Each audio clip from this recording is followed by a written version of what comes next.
By the way, like if you really look at the way they designed this nostril screen, right? Hmm.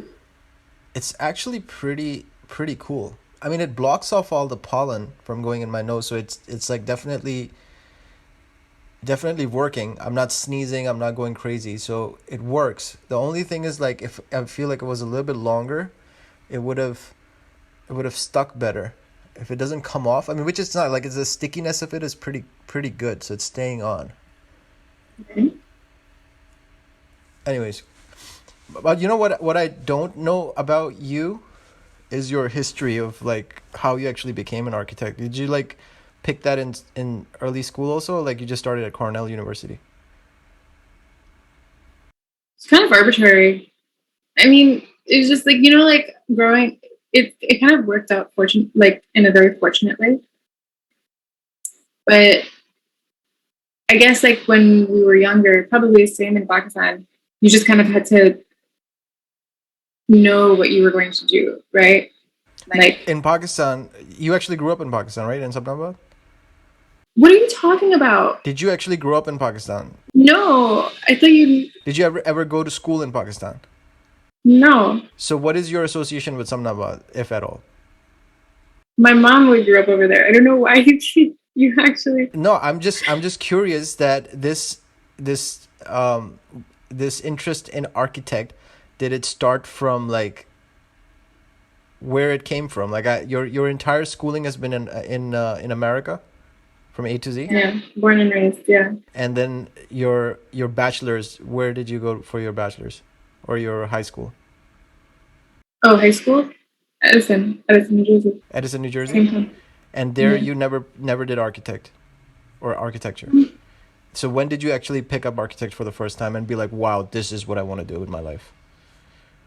It was never like a wow, right? It was just like this is how it happened. It was very arbitrary and it's a very uninspiring story. So I in middle school I was like asked what am I gonna do with my life, right? And like I guess like all the you kind of at that point you're like, what is it that I'm supposed to do? Like what is it that what is it that I'm good at? Wait, middle school is like after high school? What is middle school? No, middle school is like when you're like 12, 10, 11, 12. Supposed to in my house. Okay, I studied in Pakistan, so I don't understand middle school. Like what, I know.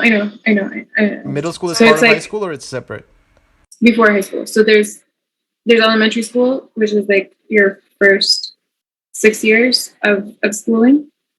And then middle school is like the next 3 years of schooling, and then high school is the last four, I Did believe, did you of schooling. actually you get to pick your major in middle school? Like what you want to do or not yet? No. You technically you can just pick your major once you're actually in college. So it had nothing to do with technically having to choose my field. It was more so just like this expectation in the house, right? Like growing up in a Desi household. Like, are you going to become a doctor or not?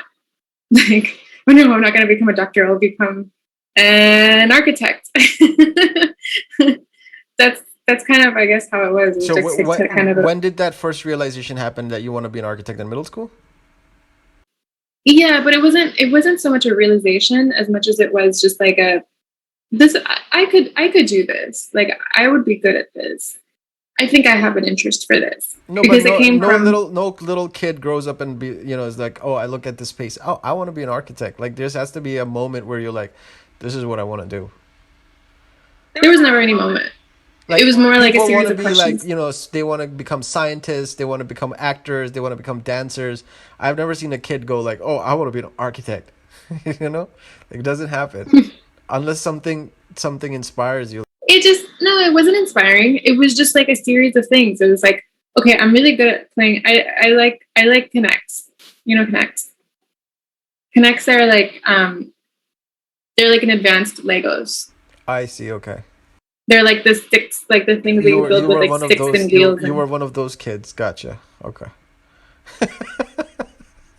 I don't know what that means. All right. Go ahead. So it was that. There's also actually like my mom had a big interest in design. And we would actually drive around as when we were little.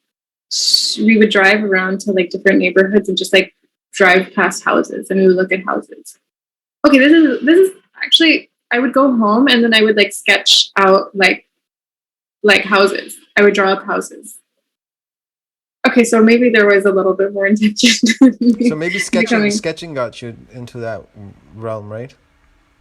Yeah, I was just like, I guess it did make me excited, right? Like making a home, designing a home was like exciting to me.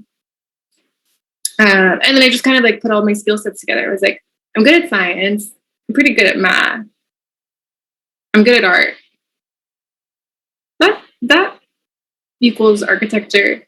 And so, So then from um, middle school, then when you go to high school, do you still get to continue on architectural path or there's nothing. There are no classes or anything in middle school or high school. Like there was nothing that built me up for so architecture. this you were It was just more doing so just an idea. you were just doing this on your own, like your own free time and like just as a Yeah, it's like very casual. It was just like piece of paper and pencil. so then from there you go straight to Cornell? After high school, yeah. When I'm after my senior year of high school, so like when I'm how old am I? 18. When I'm 18. That's the first time you're like architecture school. Yes, that's what I want to do. No, I applied for architecture school. So like I guess like in my mind, I was like, okay, I'm going to pursue architecture. So I applied for architecture school, which is a 5-year program. So I just did a 5-year program for architecture, and I applied for it in my senior year of high school. But before that, I was preparing because like I knew what the requirements were for architecture school. You had to build up a portfolio. So I had to get all my artwork together and everything, and I had to package it and send it out. I did get a taste for it because I went to summer school. I went to summer school in 11th grade. Yeah, but were you like that? I mean, you didn't really have any. Cornell is a big name. Like to get into Cornell, it's not easy. So did you? How did you get into Cornell?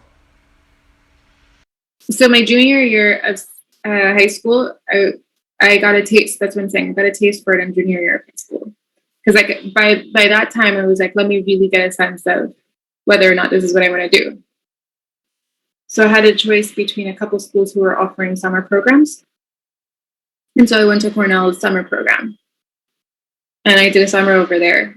And um, I guess I guess that helped me because like I made a relationship with the professors. I kind of blew it out of the water, like my work that I did over there. It was like pretty legitimate. Like it was a pretty intensive. It wasn't like casual summer school. It was like really intense. Um, and we were like building models and drawings, and like we were really like it was like you were actually in architecture school. Like they really put you in it. Did you like it? Did Um, you like it? Most people, when they get into a field, they realize that it was better than I thought yeah, that's what I'm because I saying. thought it That's was just strange because most people they have this dream, they get into it and they're like, "Shit, I don't want to do this." no, it was the opposite for me. It was much because you know what it was? It actually appealed to the very conceptual side of me because I'm a very conceptual person. I don't like the logistics, doing like mundane logistical things. And so like this was like my dream. I didn't even realize it was that, right? Like for me, I thought it was like building houses was just like started from building houses. And when I went to architecture to that summer program, even architecture school, it didn't start with building. My first project in architecture school, I walked into the studio and had shoes. Each desk had a shoe on it. That was the start of my architecture. So like architecture was very philosophical. It was like a tree is not a tree. Don't see a tree as a tree. Building doesn't stem from a building. Don't start seeing it as a building.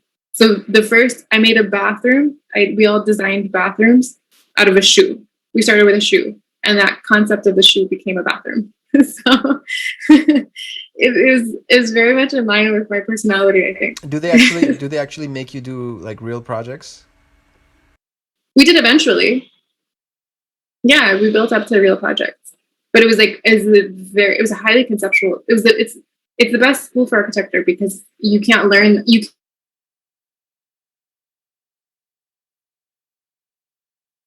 can't learn that once you start work. So that probably made me a better designer. And that's probably why I'm a better designer, not just with architecture, but just like a design thinker.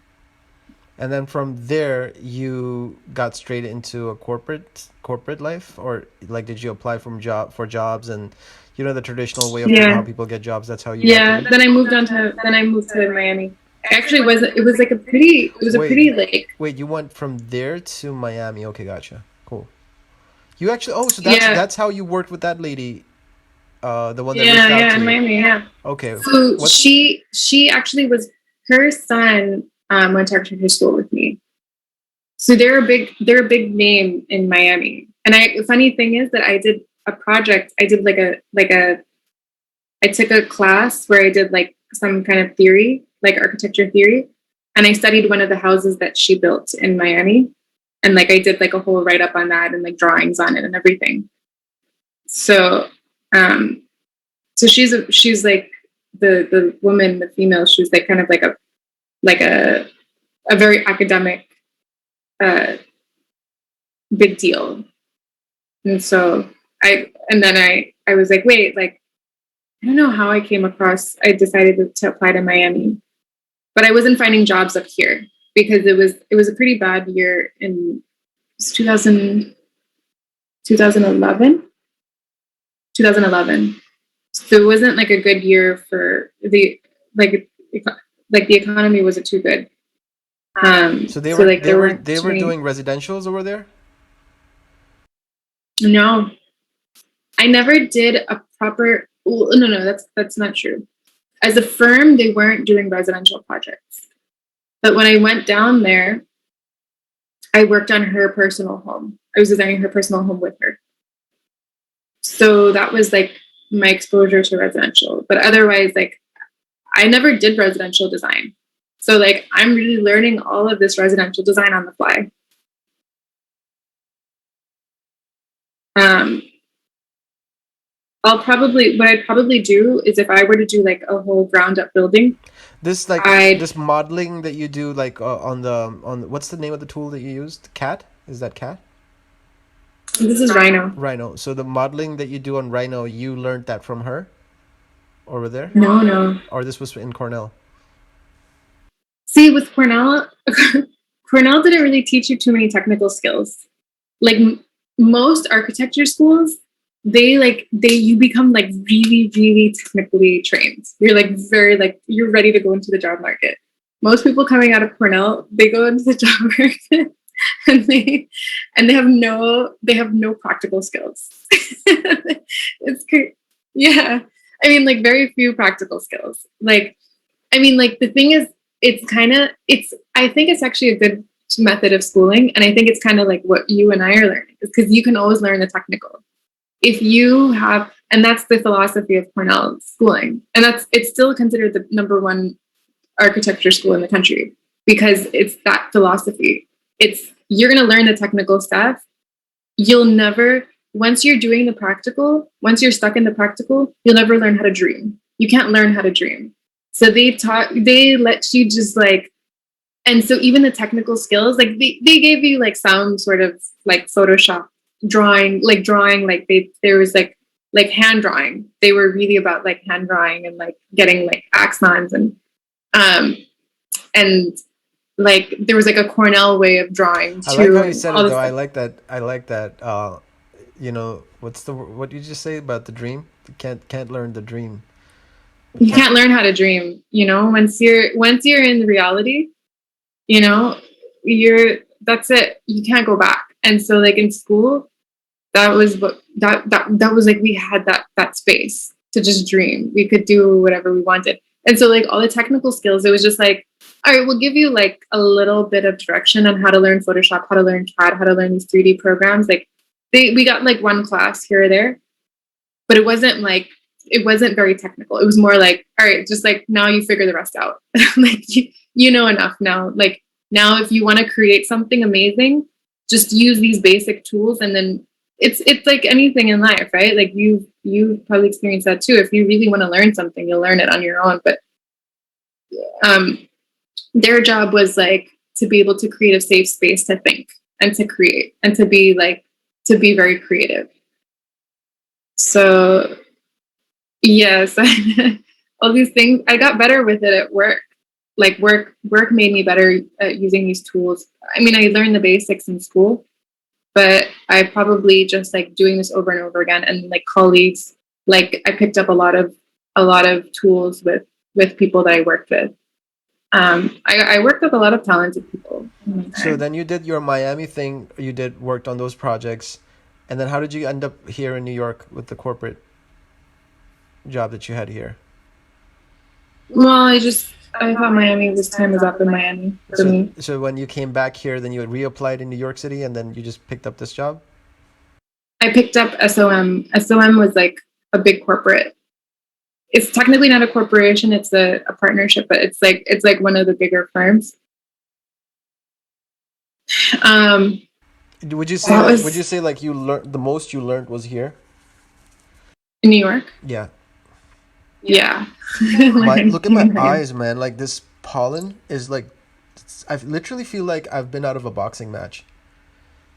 Look at Yeah, your eyes are yeah, puffy, my whole face is puffy. It's like everything is just like, and swelling I up. feel like there's something pushing outward behind my eyebrows. Anyways, like so yeah, how did you this job that you got here in New York?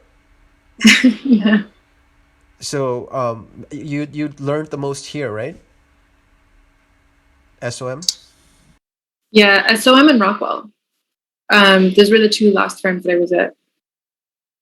Wait, Miami, Rockwall is different from SOM? yeah, there were two different companies I worked for.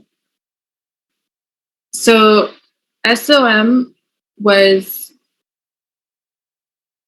yeah, holy shit. SOM basically told me to how to become a workhorse. Like Miami was a vacation. I think Miami, I didn't really learn much, but I learned how to, I think I was just like, I think I had a lot of big relationships that I developed in Miami because I was a people person relatively. I'm kind of awkward too. Like I have to be in my element, but I think I just really learned how to develop really good relationships there at a very young at a very young time in my career. I was like thrust as like a like I was like representing the owner Did of you the do any company. projects for any celebrities? I Let me think. Well, there was that NBA thing that you did. That was not Miami, right? That was here, New York. That was freelance. That I did personally. I didn't do that with any firm. Okay, okay.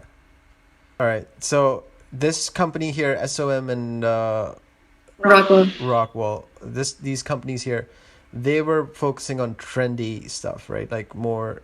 SOM, no. SOM was very authentic, and they had a what do you call it?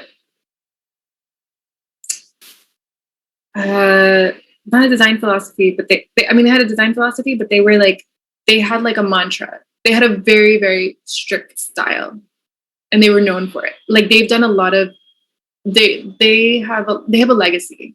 SOM has a legacy. They've done like very famous buildings in New York, like the Pepsi building on like they've done a lot of Midtown, and they've done like a lot of buildings in the 1950s, and they're very known for a very organized way of designing, like beauty and like the like very like a minimalist kind of movement, like very minimalist, but like everything having a reason for why you do it, right?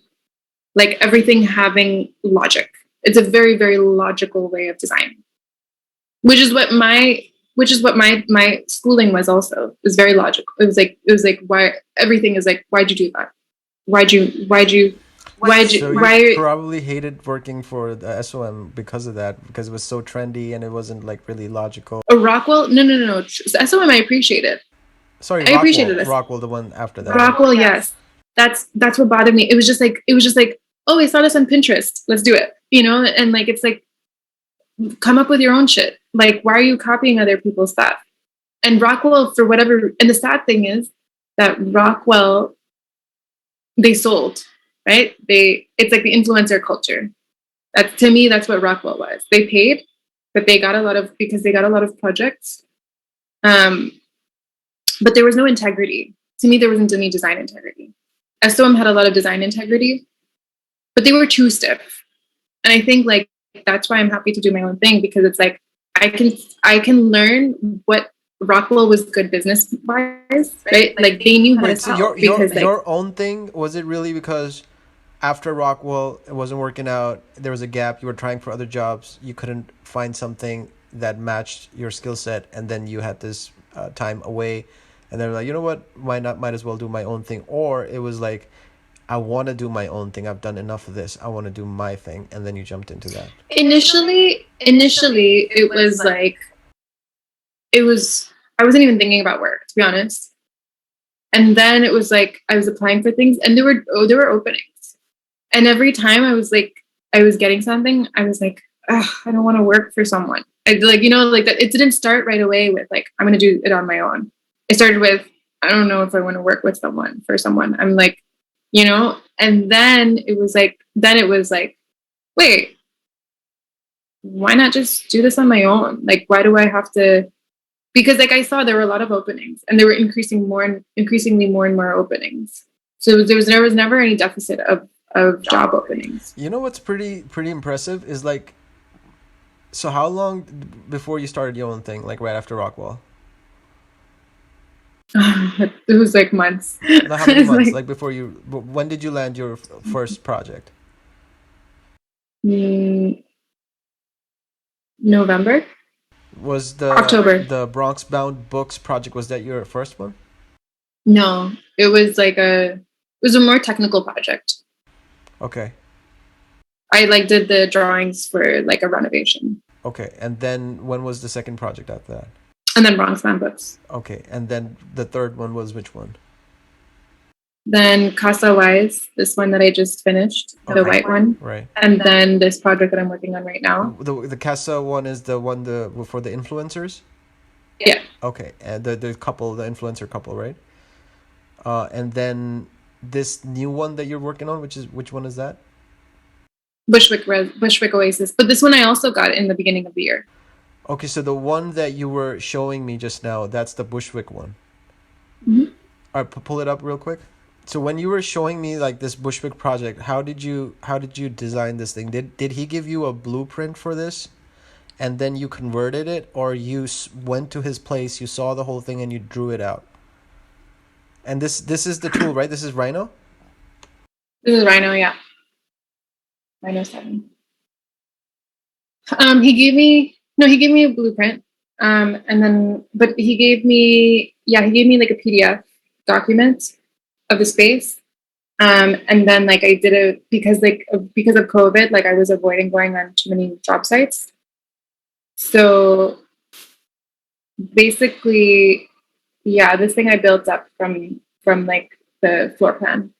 And it's a 3D model, right? Like you can actually go. Can I go on the second floor? Oh wow! Holy shit! You didn't show me this the first time.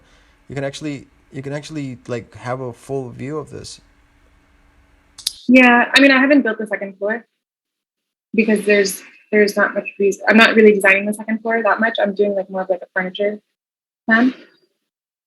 But yeah, I did like So then you basically give him a full walkthrough of like what you're envisioning, and then he gives his feedback, and then you built it with him. Is that how you? so the way that I do it a little. I don't start right away with the built model. I always start with a design concept because that's more important than actually building something right away. I mean, it's not. It's how you get someone engaged with the story. You tell a story first. Um, so kind of understanding what it is that he wanted. He called this himself. He called it Bushwick Oasis. So I played on that title, and I was like, okay, you live in Bushwick. It's like the most industrial place in New York, one of the most industrial places. It's known for like you know building with metals and like I mean you're familiar with Bushwick. It's like very so that's kind of the feel of it. And this guy he likes to meditate and but you're in the middle of New York. And so why not create a space where you're like actually feeling like there are some elements of Bushwick, right? There's some the inspiration. There's like some reference to the industrial nature of Brooklyn. Man, it's a lot of work. Like literally looking at all the blueprints, converting this into like a model, and then just like Yeah, that's why I'm taking the fee that I'm taking. It's not easy work. You want to see? Okay, let me show you what I did the last few days. And it's okay. So I showed this to you also. So the project launch is kind of where I gave him a sense of like what direction we were going in. So this is the way, this is how, yeah, yeah. I showed this to you before and you hated it.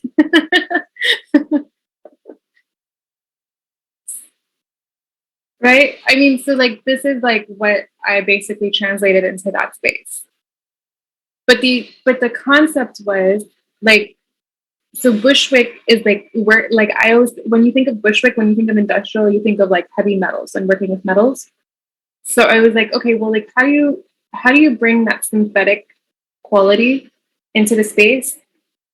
But this should be a getaway. This should still be a getaway from that, right? There should be some element of it, but I think what I wanted to create was like a natural getaway.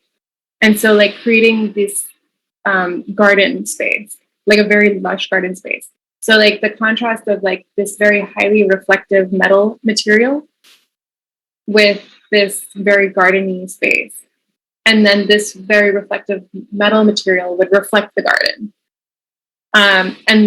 And practically speaking, the space is very dark because there's only one source of basement light. Like it's the space is in a basement, so the light is coming from above and then through the window. So to maximize on light by putting very highly reflective materials, you can get more light to bounce around. Right. So these were all things that I worked with, and then like working with like the earth, so reflective materials and like an earthiness.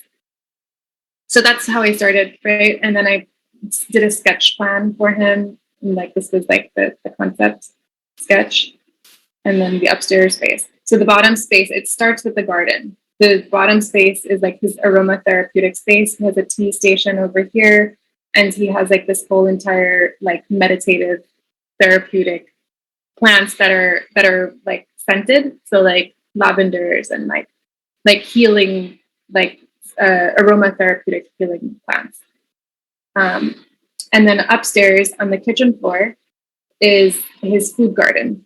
So he has like herbs growing there and like, but the idea is like the concept is that like you should be able to be self-sustaining in even in a city, like you have access to go out and to the restaurants and all of that, but like there should be your own space should be like a true getaway and like a meditative space. Um, so, and then these were just like some of the reference images that I had, you know, like, so that's how it started.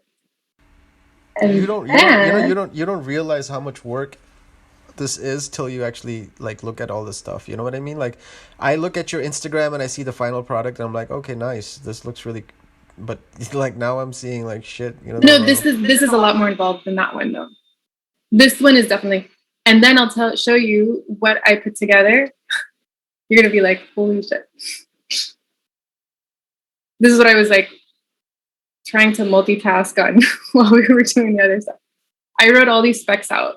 So each of these are each materials. So this is for finishes, right? So these are each of the finishes, and then like what each of the quality of each material is. So I send this to the contractor, and then the contractor will bid on this stuff, and I give them the contact information. They measure out the quantity by the drawings. They look at how much stone is there going to be. Okay, let me get an estimate. So he's going to come up with an estimate based on all of these.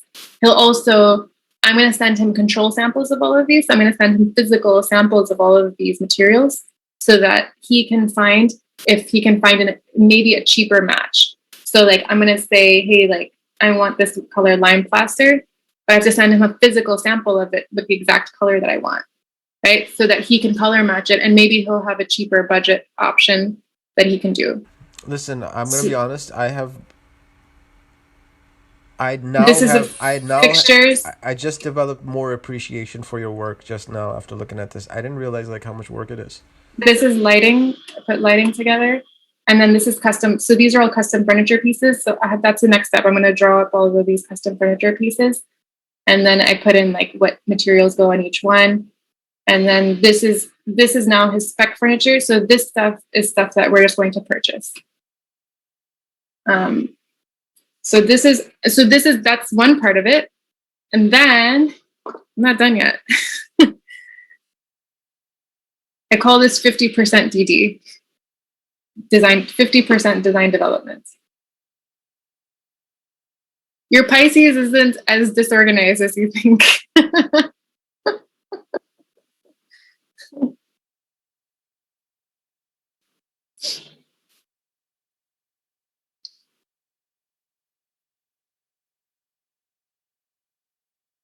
And then this is the drawing, 50% of the drawing set. So this I gave basically for 50%. These are the drawings that I submitted. These are the drawings that I will still submit in the next phase. This is, I copied and pasted this. I didn't write all this out. But this is the floor plan for the basement and the first floor. So this is just a floor plan that gives like general dimensions, like gives all the, so each of these tags, so that spec sheet basically, the numbers that are on there are referred to in this drawing.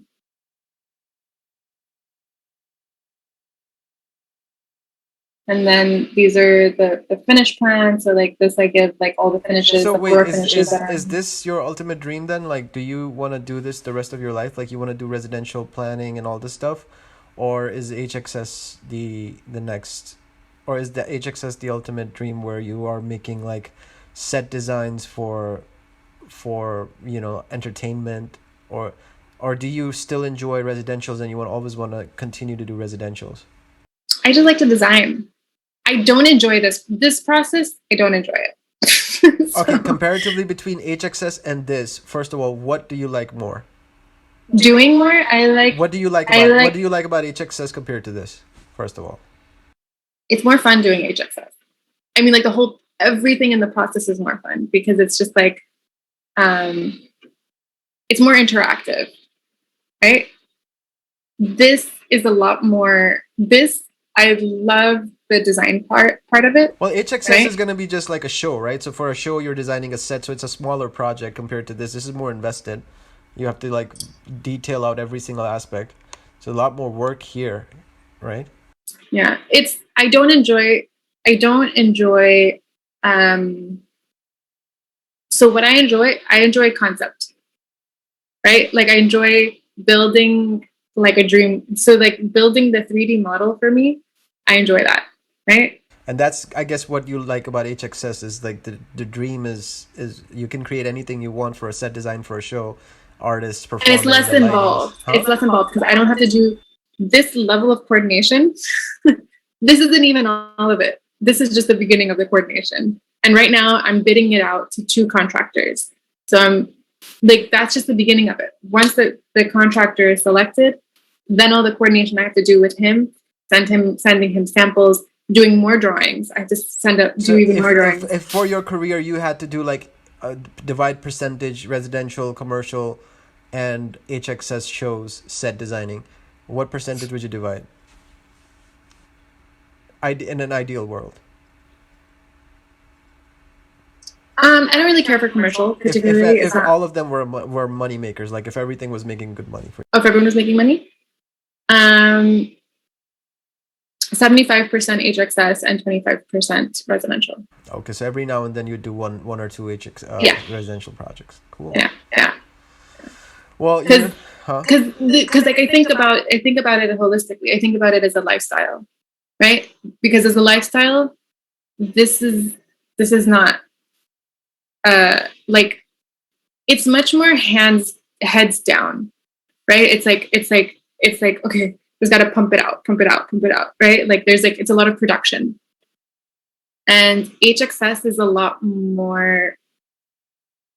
And so even something like this, I like to have control of every element. I don't like to be able to give up like the drawing aspect. I'm not ready to start working with someone yet because I don't trust that they'll be able to actually envision all the, it's like down to the details, right? I'm thinking about every level of detail. So if I'm going to do something like this, I want it to be done a very particular way. But with HXS, it's because of it's a show. It's much bigger gestures, right? They're like bigger gestures, and you can kind of oversee things from like a higher level. And so, lifestyle wise, and like the process wise, to me, that's less stressful and that's more fun. Now that I've seen everything, like, and it like I see the depth of the work you're putting in, right? Just How you like me now? no, my question is now that you've got an offer on the table, right? Like somebody's actually offering you a job to go back into the world in Miami. So now you've got your own business going and you got that. Do you, first of all, do you have clarity of mind in what you're gonna do? Yeah, I'm not going back down there. Okay, what helped you make that decision? I just thought about, well, I think just like there's so many things. There were a lot of things there just like a lot of things were just pointing to staying here. Well, what was the number one? Number one is even if I'm director of a company at a company, it's still someone else's company and it's still their brand. So I still have to work under them. It's not so much about the ego as much as it is about just working under someone else's system. The freedom? Yes. So you like the freedom that you have right now? Yes. And no amount of money is going to be like, now that you've had a taste of freedom, money is not going to buy you. No. Okay. Because I have enough. Yeah. Do you have any regrets? I never have regrets. But still, like, do you I never regret. if there any is there That's any one thing. out of all the companies you worked for, do you have any regrets for not working for any of them? No. Damn, you're cold. I think cold. Cold? Yeah, cold. Like, no, I think I don't really look back and say I wish I could have done this. I mean, to some degree, if I had worked in more residential, I would have more experience in like doing what I'm doing. But doing what I'm doing now, I think I'm doing it better than like I don't want to be cocky, but it's not even like the technical skill. It's just like I just have the space to think in a much more cohesive, holistic way, in a smarter way. And if you had to give advice, like where you are right now, right? If you had to give advice to Hirasabuhi that was just coming out of college, what would you say? have a little more self-confidence. You can do it. Be like you're gonna be okay. Like there will always be people who are better at doing what you do, but focus on you doing it your way and the best way that you can do it.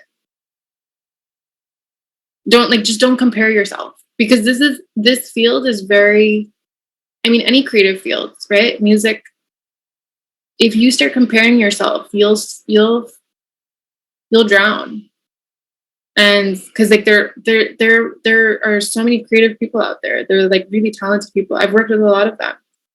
And if you compare yourself, like you won't get better, because you can get better, but you'll get better by the expected scale. And I think now I've stepped out of that measuring tool and I've created my own measuring tool. So it doesn't matter.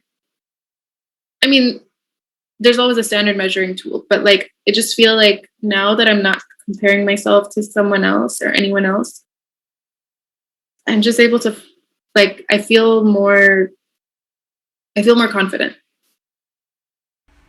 Well, my last question is that I know you're the kind of person who doesn't give interviews. So, how did you agree to give me this interview just now? What made you say yes to my interview for Econopsychology? What do you mean? Are you recording this shit? No, you asshole. I thought this was a perfect opportunity, and I think it went really well.